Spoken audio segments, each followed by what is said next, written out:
Taste the Daily.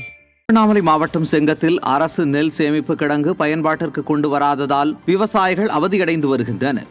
Chengam வேளாண்மை துறை அலுவலகம் அருகே சேமிப்பு கிடங்கு கட்டப்பட்டு பல மாதங்களாகியும் தற்போது வரை விவசாயிகளின் பயன்பாட்டிற்கு திறந்து வைக்கப்படாமல் உள்ளது.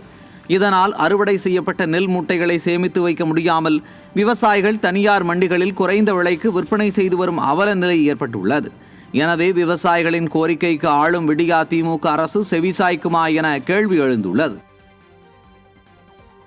சென்னை அடுத்த பல்லாவரத்தில் பிரபல தனியார் அடுக்குமாடி குடியிருப்பு ஒன்றில் குடிநீர் சப்ளை செய்யும் லாரியில் கழிவுநீர் ஏற்றும் வீடியோ வெளியாகி அதிர்ச்சியை ஏற்படுத்தியது. சென்னை புறநகர் பகுதிகளில் பிரபல உணவகங்கள் மற்றும் அடுக்குமாடி குடியிருப்புகளுக்கு குடிநீர் சப்ளை செய்யும் தனியார் நிறுவன லாரி செயல்பட்டு வருகிறது.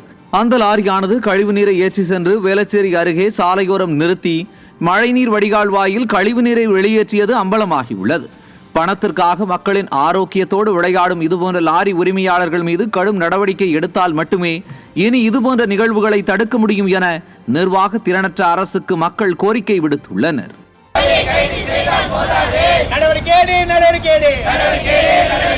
பெண்களை பாதுகாக்க